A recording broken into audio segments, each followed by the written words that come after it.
Pasensya ang labanan sa gitna ng nakakabinging katahimikan ng karagatan.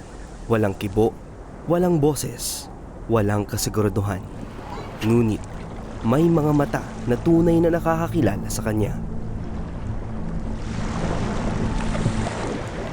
Bawat henerasyon ay aking nadatnan. Itinuring akong hindi lamang bilang tubig na malawak, kundi bilang kaibigan, karamay, tagapag-aruga at minamahal. Sa sayaw at kinang ng aking alon, mga taong may ngiti sa kanilang muka ay tuluyan ko na ring minahal. Bawat kamay na umaabot sa asul kong kalawakan ay aking tuluyan na ring kinilala. 7 beses na mas malawak ang karagatan kumpara sa ating lupain, na umabot sa mahigit 2,400 buhay. 75% ang maaaring kainin, samantalang 35 hanggang 40% ang maaaring pakinabangan. Ngunit patuloy ang banta ng mga komersal na pangingisda na sumisira sa ganda at buhay sa ilalim ng karagatan. Pagliit talaga ng lugar pangisdaan dahil sa mga yung mga development projects, no? Ang tawag nga namin diyan yung developmental aggression, no? Sinasabi nilang development pero ang duduluhan pala nito ay pagpapalayas ng mga mangisda, pagpapaliit ng baybayin, no? Na kung saan ay nawawalan din o nababawasan din ng lugar pangisdaan ng mga mangisda. Ang yaman kong tubig alat ay yaman nyo rin. Kapag ako'y nawala, mawawala rin kayo. Sa aking bisig kayo'y naglalayag at ang trato nyo sa akin ay siya ring ibabalik ng alon. Wala akong kamatayan, ngunit lahat ay may katapusan. Paano nyo ipaparamdam sa akin ang pagmamahal kung tanging sakit lamang ang aking natatanggap?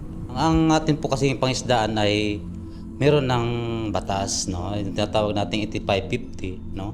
Na kung saan ito ay na ginawa o ibig sabihin provide ng batas para pangalagaan na ligtas ang ating pangisdaan. Subalit, imbis na sila yung pumoprotekta nito, sila pa yung naging hadlang. Maraming mangingisda ang naghihirap. Bagamat kilala ang Pilipinas sa agrikultura, nananatiling malaking suliranin ang pagbibigay ng sapat na kabuhayan sa sektor ng pangisdaan. Nang dahil sa IUUF report na matagal nang ibinoboses ng Bureau of Fisheries and Aquatic Resources, pati ang mga buhay na hindi naman dapat hinuhuli ay naaangkin na rin. Bagamat nagiging rason sa kanilang mga hamon. Sa akin po yung dagat ay buhay ko na kasi pag wala yung dagat hindi ako nabubuhay. Saka tulad ngayon magdamag ako nasa laot. Ay yung misis ko nga iniwan ko nga parang ko na asawa ko na yung dagat Dinig ko ang inyong pagmamahal sa akin. Mga handa ninyong gawin upang ako'y mapanatili. Dinig ang tibok ng inyong puso at sa bawat pintig ako'y nabubuhay. Boses nyo ang daan sa aking pangangailangan. Pakikinggan ang inyong tinig at sa aking katahimikan ay lilitaw ang dalampasigan na nais ninyong matanaw. Ating bigyang pansin ng sama-sama ang pangangailangan ng karagatan at ang mga nabubuhay rito. Katulong ang mga organisasyon na may tindig ng mata sa mga banta na maaaring harapin.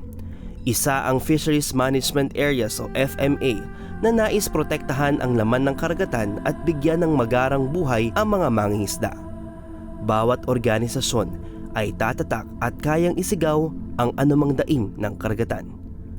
Magsimula man sa wala, sa katagalan ay maaari pang lumakas ang boses nito. Kayo yung katuwang namin. Dapat wag kayo ang maging pasimuno. Isa nga yung encounter ko dyan, yung bantay dagat na naging pa sa illegal. Sabi ko, dapat ikaw pa nga yung katuwang namin para pangalan. Ikaw pa yung promotor sa paggagawa ng pagsisira ng ating kalikasan. Isa ang karagatan sa bagay na hiram lamang mula sa poong may kapal. Tayo ang sumasagwan ng landas tungo sa kinabukasan. Kaya kung hindi natin pagyayamanin ang mga bagay na meron tayo, anong kapalit kaya ang kailangan ulit bawiin upang tayo ay magbago?